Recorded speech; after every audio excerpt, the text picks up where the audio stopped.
bahwa orang-orang yang beriman itu harusnya selalu bahagia, harusnya selalu senang, harusnya selalu bersyukur kepada Allah atas segala nikmat-nikmat yang diberikan oleh Allah.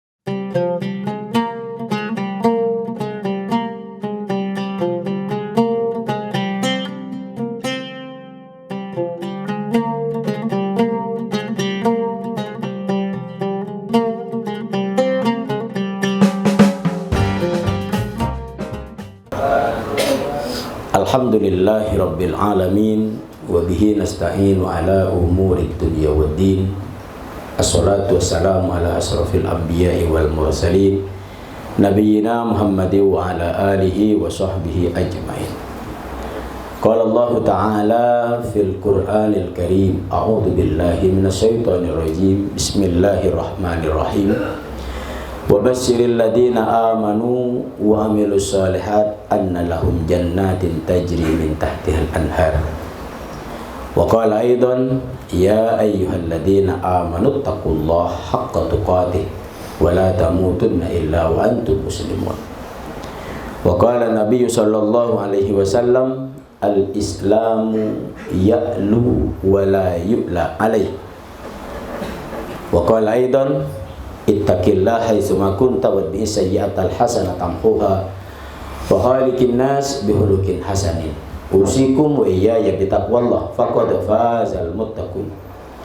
Hadirin jamaah salat duhur Masjid Istiqomah PTDI yang mudah-mudahan kita semua senantiasa sehat jasmani dan rohani, kuat iman dan Islam, mulia derajat kita di dunia dan di akhirat. Amin ya rabbal alamin. Alhamdulillah, kita bersyukur kepada Allah Subhanahu wa Ta'ala pada kesempatan siang hari ini kita ditakdirkan oleh Allah bisa melaksanakan sholat duhur dengan berjamaah. Salawat serta salam kita haturkan kehadiran Nabi Muhammad Sallallahu Alaihi Wasallam, penutup para nabi dan tidak ada nabi sesudah Nabi Muhammad. Hadirin rahimakumullah, hari ini kita sudah berada di bulan Sya'ban. Allahumma barik lana fi Sya'ban wa ballighna Ramadan. Mudah-mudahan di bulan ini kita mendapatkan barokah, bimakna ziyadatul khair, bertambahnya kebaikan, bertambahnya ketaatan kita kepada Allah, rizki yang banyak, anak-anak yang soleh dan solehah, keluarga yang sakinah, mawaddah warahmah, insyaallah. Dan Allah memberikan umur panjang sehingga kita bertemu dengan bulan Ramadan dan berusaha di tahun ini atau Ramadan tahun ini lebih baik daripada tahun-tahun sebelumnya, insyaallah. Amin ya rabbal alamin. Hadirin rahimakumullah, kesempatan ini saya ingin menyampaikan salah satu firman Allah yang terdapat di dalam surat Al-Baqarah.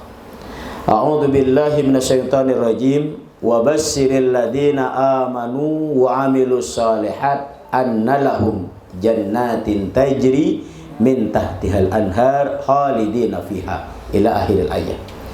Dan berilah kabar gembira kepada orang-orang yang beriman dan beramal soleh. Apa gembiranya? Jannah, surganya Allah Subhanahu wa Ta'ala. Hadirin rahimakumullah, ayat ini pendek tapi memberikan kesan yang sangat dalam kepada kita, khususnya orang-orang yang beriman, bahwa orang-orang yang beriman itu harusnya selalu bahagia, harusnya selalu senang, harusnya selalu bersyukur kepada Allah atas segala nikmat-nikmat yang diberikan oleh Allah dan bersabar terhadap musibah yang ia terima.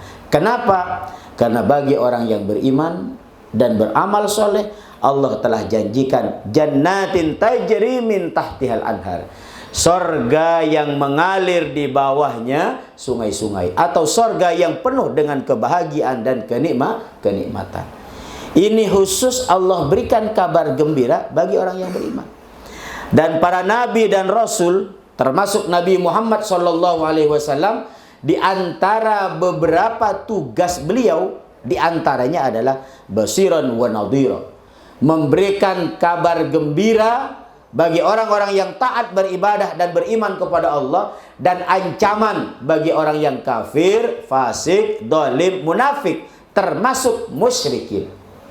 Karena kalau kita lihat di ayat sebelumnya, ini bercerita tentang orang-orang yang kafir, yang mendustakan ayat-ayat Allah, yang mencari Tuhan selain Allah, menolak syariat Islam, menolak Allah sebagai Rabb, menolak Nabi Muhammad sebagai uswah dan qudwah, dan menolak Al-Quran sebagai dustur atau pedoman hidup atau kitab suci.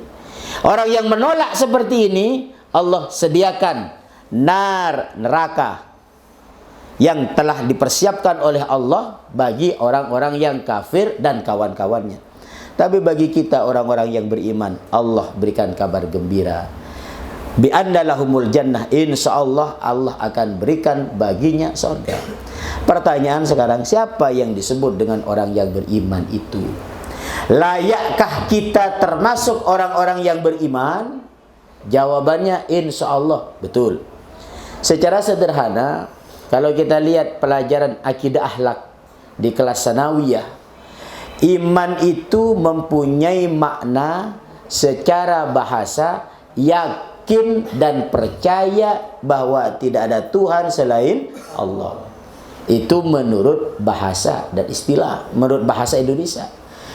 Menurut istilah, yang disebut dengan iman itu adalah tasdikun bil qalbi wa qaulun bil lisani wa amalun bil arkan. Membenarkan di dalam hati bahwa tidak ada ilah yang berhak disembah kecuali Allah. Membenarkan dengan hati bahwa al-Islam adalah nidhamul hayat, aturan hidup. Membenarkan di dalam hati bahwa Al-Quran adalah dustur, pedoman hidup bagi kita. Ingin selamat hidup di dunia dan di akhirat, jadikan Al-Quran sebagai pedoman hidup. Bahwa Rasulullah adalah panutan, bintang, idola, contoh teladan bagi kita sebagai orang yang beriman. Mohon maaf, selama ini seringkali ngaku diri orang beragama Islam, ngaku diri beriman, tapi yang dijadikan panutan, contoh, bintang, idolanya artis. Yang belum tentu artis itu sholat 5 waktu. Kalau artis yang taat ibadah kepada Allah nggak apa-apa. Artis yang ngajak ketaatan kepada Allah kita cintai nggak masalah. Ini artis mesum, artis porno, artis yang menolak syariat Islam dijadikan idola, dijadikan pedoman, dijadikan rujukan. Kata-katanya kita ikuti, slogan-slogannya kita populerkan. Nauzubillahi min dzalik. Tapi ini fakta. Generasi muda hari ini terhadap sahabat Nabi, terhadap Abu Bakar, Umar, Utsman, Ali, dan dibanding dengan pemain bola, lebih kenal dengan pemain bola daripada terhadap sahabat Nabi. Ini fakta. Kondisi umat hari ini lebih banyak hafal lagu, yel-yel daripada hafal hadis dan ayat-ayat Nabi.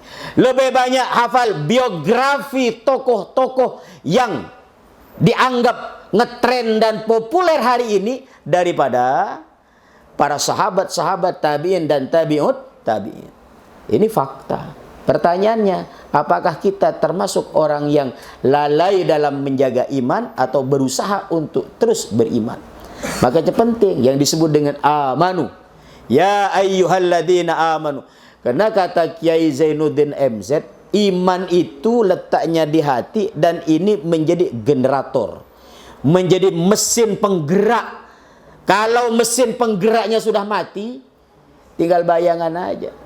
Maka apa yang dinyatakan oleh Rasulullah, suatu hari nanti orang-orang yang beriman atau sahabat-sahabat atau kaum muslimin suatu saat seperti hidangan yang ada di meja makan, yang siap orang-orang dengan tangannya, dengan pisaunya, dengan sendoknya, dengan garpunya mencabik-cabik makanan atau hidangan yang ada di meja makan itu. Sahabat nanya, ya Rasul, apakah kaum muslimin pada waktu itu sedikit? Oh banyak. Tapi kenapa kok seperti itu ya Rasul? Karena di dalam hatinya sudah diangkat izzah imannya, kekuatan imannya, sehingga dia bagaikan buih di lautan terombang-ambing netizen daripada perintah agama. Makanya kembalikan yang disebut dengan wabasyiril ladina amanu tasdiqun bil qalbi wa qaulun bil lisan, dan berkatalah dengan lisan, ishadu bi annana muslimun, ngomong, hei, lihat kami inilah cerminan orang-orang Islam. Bagaimana cerminan orang Islam? Asyidda'u 'alal kuffar ruhama'u bainahum, tegas terhadap segala macam bentuk kekafiran dan kemaksiatan tanpa kompromi. Makanya kalau diri ngaku Islam, kemudian menghalalkan pernikahan beda agama, menghalalkan perkawinan sejenis, ya kan? Kemudian menghalalkan narkoba dan minum-minuman keras dengan dalil toleransi. Nauzubillah, bisa jadi dia sudah murtad secara qauliyah. Dalam kitab Sulamut Taufik dinyatakan seperti itu. Subhanallah. Qaulun bil lisan, berkata dengan lisan itu tunjukkan kita orang Islam. Maka tidak ada kata yang keluar dari lisan kita kecuali mengandung aspek dakwah, amar ma'ruf nahi mungkar, amal soleh, atau qulil haq walau kana murad, berkata yang baik-baik walaupun rasanya baik, atau qulil haq au liyasmut, atau berkata yang benar, kalau enggak diem. Mohon maaf, dengan dalil hanya mencari kesenangan, menghibur orang lain, kadangkala talbis iblis di lisan ini keluar perkataan-perkataan yang banyak mengandung aspek maksiat. Nauzubillah. Qaulun bil lisan wa amalun bil arkan, dan dibuktikan dengan anggota badan. Buktikan bahwa komitmen keimanan dan keislaman itu harus dibuktikan, bukan hanya sekedar pengakuan.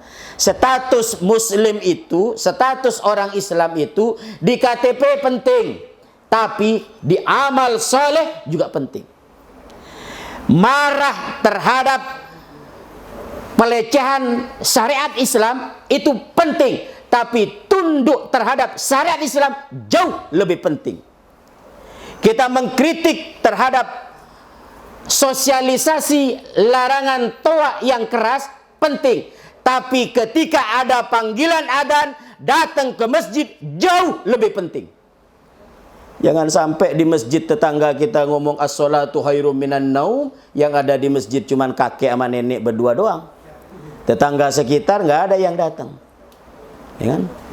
Ini fakta hari ini. Alhamdulillah kalau di PTDI adzan subuhnya aja 2 kali.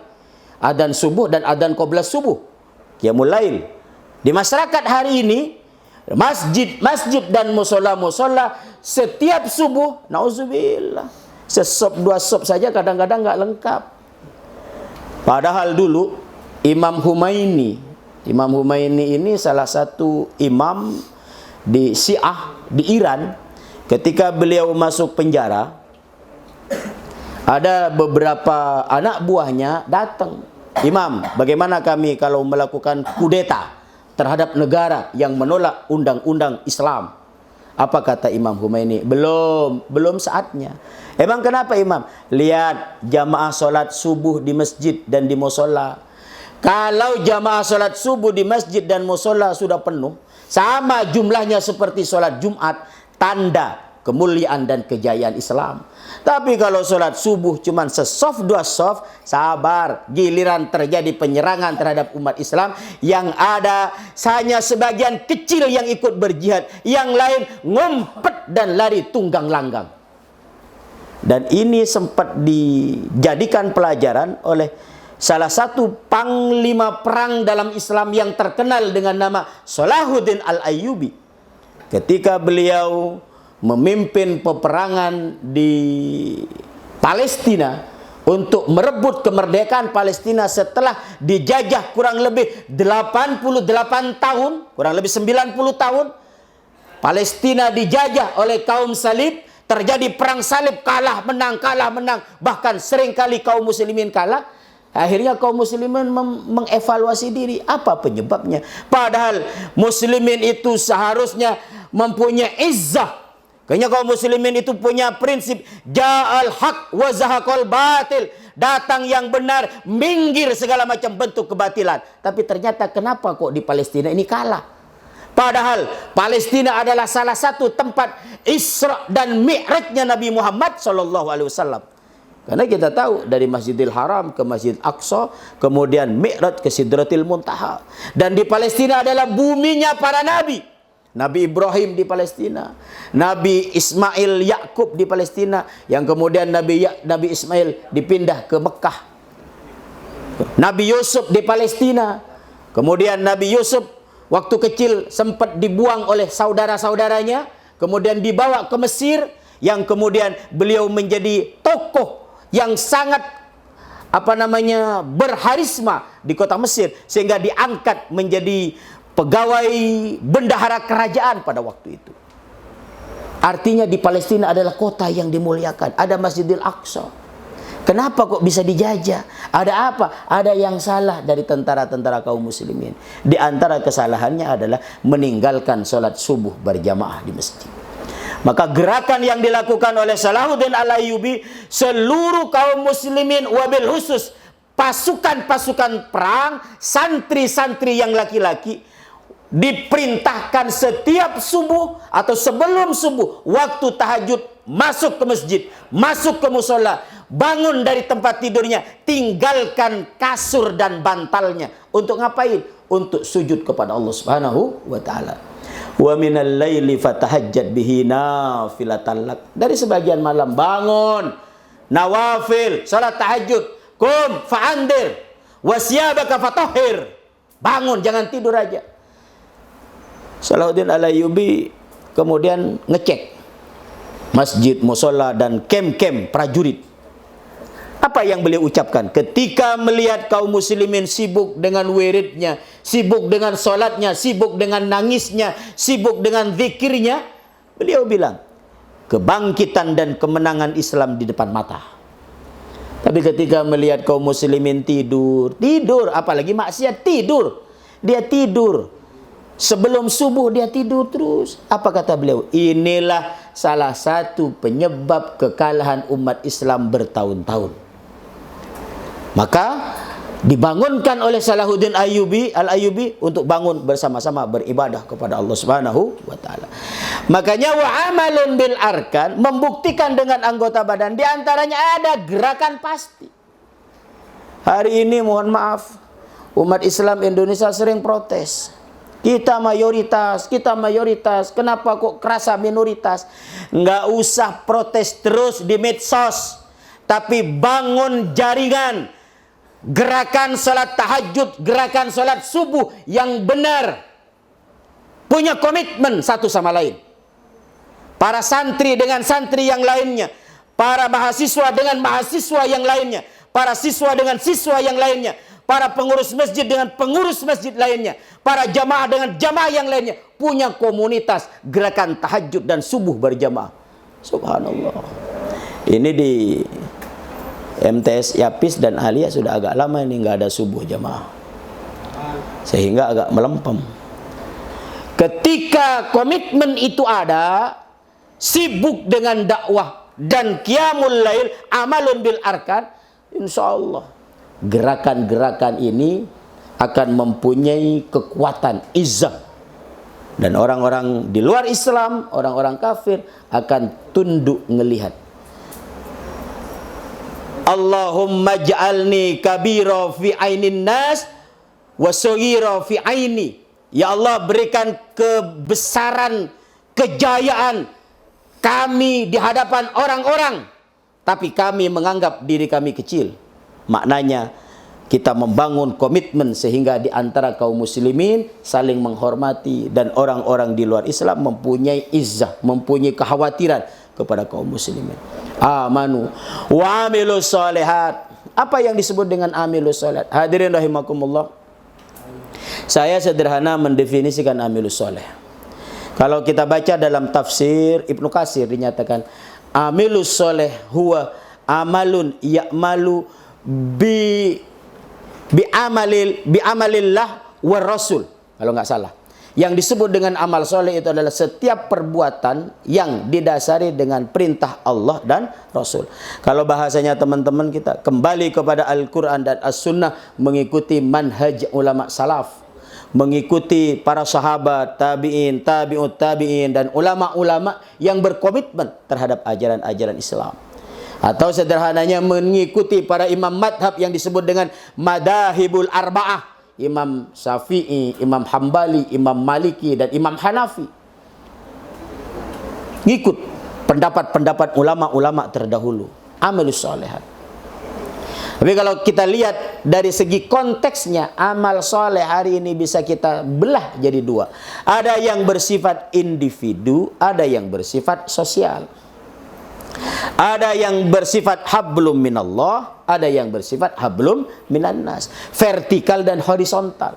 Secara pribadi kita merasa diawasi oleh Allah, beribadah karena Allah, berhusnudzon kepada Allah secara pribadi. Merasa kapanpun dan dimanapun kita diawasi oleh Allah. Secara individu. Secara berjamaah, rebut kekuasaan. Rebut kekuasaan dimanapun. Baik tingkat RT, RW, lurah, pemerintahan pusat, rebut, kuasai oleh orang-orang yang beriman. Ajak masyarakat di sekitarnya tunduk dan patuh kepada Allah. Karena mohon maaf, omongan seperti ini efeknya sangat sedikit kalau kekuasaan tidak dipegang oleh orang-orang yang beriman. Kita lihat beberapa tahun yang lalu, kaum muslimin melalui partai, ada P3, ada PBB, ada PKS, ada partai-partai lain, membuat perda-perda syariah. Ketika beliau-beliau mempunyai kekuasaan menjadi DPRD, menjadi bupati, menjadi wali kota, dia bikin perda-perda syariah. Tapi ketika kekuasaan tinggi dikuasai oleh orang yang anti terhadap perda syariah, dicoret itu dengan mudahnya. Ketika dicoret, akhirnya lumpuh perjuangan-perjuangan yang telah diperjuangkan. Kalau dulu Pak, bapak-bapak masih ingat ada lagu yang berjudul Insaflah wahai manusia bila dirimu berdosa, kalau nggak salah. Hari ini berubah lainnya lagunya. Gimana lagunya hari ini? Aku hamil duluan, sudah 3 bulan gara-gara hamil. Pacaran gelap-gelapan. Kalau dulu lagunya disuruh insaf, taubat kepada Allah kalau berdosa. Sekarang bangga hamil duluan. Nauzubillah. Ini fakta. Makanya wa'amilus sholehat itu diantaranya adalah bikin gerakan, bikin barisan yang rapat, satukan visi dan misi sebagai orang-orang yang beriman. Tujuan hidup kita adalah untuk mengabdikan diri kepada Allah. Di antara bentuk pengabdian diri kepada Allah adalah tatbikus syariah, tegakkan hukum-hukum Allah, baik dalam pribadi, keluarga, masyarakat maupun berbangsa dan bernegara. Dan ini legal secara konstitusi, legal, boleh diperjuangkan secara hukum. Saya nggak nyuruh kudeta, ikuti aturan yang baik, ikuti aturan yang ada. Bagaimana caranya? Bangkit dari tidur. Pemuda-pemuda Islam jangan terlena dengan game online-nya, jangan terlena dengan Mobile Legends-nya. Musuhmu jelas di depan matamu, jelas di hadapan kita. Kita hidup bukan di dunia maya, tapi kita hidup di dunia nyata. Aksi nyata itu harus dilakukan. Apa aksi nyata kita? Thalabul ilmi yang serius, bangun komitmen yang serius, ibadah yang serius, hubungan antar pelajar bangun dengan baik, uhuwah imaniyah, uhuwah basariyah dilakukan secara terus-menerus.